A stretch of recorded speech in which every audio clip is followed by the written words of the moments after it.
Russia কি এই শান্তি চুক্তি গ্রহণ করবে? তাহলে কি ইউক্রেন অবশেষে রাশিয়ার কাছে ভূমি হস্তান্তর করছে? কারণ জার্মানির রাজধানী বার্লিনে অনুষ্ঠিত হয়েছে নতুন আরেক বৈঠক, যেখানে ইউক্রেনকে নিরাপত্তা দেওয়ার জন্য বেশ কিছু সিদ্ধান্তের একটি খসড়া তালিকা প্রস্তুত করেছে ইউরোপীয়রা। প্রশ্ন হলো, পশ্চিমাদের এই একপাক্ষিক সিদ্ধান্ত কি মানবেন প্রেসিডেন্ট পুতিন, নাকি ইউক্রেনের বিরুদ্ধে যুদ্ধের গতি আরও বাড়বে? প্রায় 4 বছর ধরে চলমান রাশিয়া ইউক্রেন যুদ্ধের ময়দানে শান্তি ফেরাতে সম্প্রতি বেশ কিছু শর্ত নিয়ে একটি খসড়া শান্তি চুক্তির তালিকা তৈরি করেছিল যুক্তরাষ্ট্র, যেখানে রাশিয়ার কাছে ভূখণ্ড ছাড়ের পাশাপাশি নিজেদের সামরিক বাহিনীর আকার কমিয়ে আনার শর্ত ইউক্রেনকে দেয় মার্কিন প্রশাসন। বিনিময়ে রাশিয়াও শেষ করবে চলমান এই যুদ্ধ।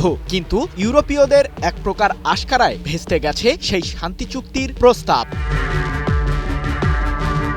এখন আবার সেই ইউরোপীয়রাই ইউক্রেনকে রক্ষা করতে এবং রাশিয়াকে ফাঁসাতে বিভিন্ন ধরনের ফন্দি আটছে। সে লক্ষ্যে 15 ডিসেম্বর বার্লিনে যুক্তরাজ্যের প্রধানমন্ত্রী কিয়ার স্টারমার সহ ইউরোপীয় নেতারা ইউক্রেনের প্রেসিডেন্ট ভলোদিমির জেলেনস্কির সাথে বৈঠকে বসেন। প্রশ্ন হলো, কি নিয়ে আলোচনা হয়েছে সেই বৈঠকে?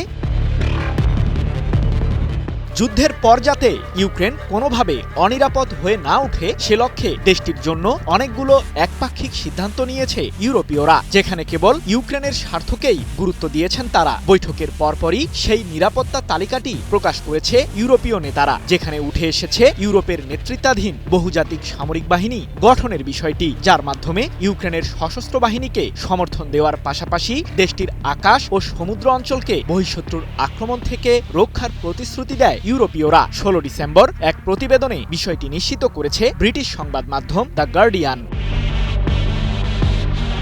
এছাড়াও 8 লাখ সৈন্য নিয়ে ইউক্রেনের সশস্ত্র বাহিনীর আকার নির্ধারণের সুপারিশও এসেছে ওই বৈঠক থেকে। যদিও রাশিয়ার দাবি, শান্তি চুক্তি করতে হলে ইউক্রেনকে তার সশস্ত্র বাহিনীর আকার 6 লাখেরও নিচে নামিয়ে আনতে হবে। পাশাপাশি পশ্চিমা সামরিক জোট ন্যাটোর সদস্যপদ পাওয়ার আকাঙ্ক্ষা ত্যাগ করে ইউরোপীয় ইউনিয়নের জোটে ইউক্রেনকে প্রবেশ করানোর পায়তারা করছে ইউরোপীয়রা।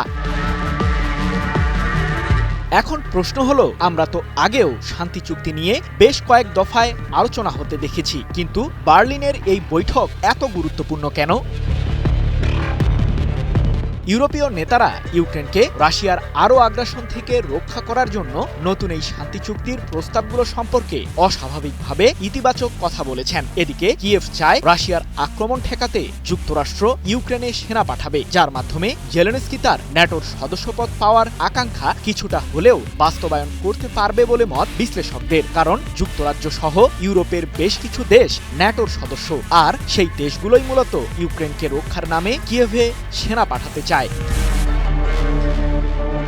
তাহলে কি রাশিয়া এবার শান্তি চুক্তির প্রস্তাবগুলো মেনে যুদ্ধ শেষ করবে? ইউক্রেনে ন্যাটোর দেশগুলোর সৈন্য পাঠানোর প্রস্তাবটি মোটেও মানবে না রাশিয়া, এমনটি জানিয়েছে সংবাদ মাধ্যম দ্য গার্ডিয়ান। কারণ রুশ প্রেসিডেন্ট ভ্লাদিমির পুতিন এর আগেই জানিয়েছেন, ন্যাটো কোনোভাবেই ইউক্রেনের নিরাপত্তায় জড়িত থাকতে পারবে না। এছাড়াও রাশিয়ার দখলে থাকা ইউক্রেনীয় ভূখণ্ড নিয়ে উভয় পক্ষই এখনও একমত হতে পারেনি, যার কারণে শান্তি চুক্তির সম্ভাবনা এখনই বাস্তবতার মুখ দেখবে না বলে মত সমরবিদদের। সৃজন মাহমুদ, নিউজ 24।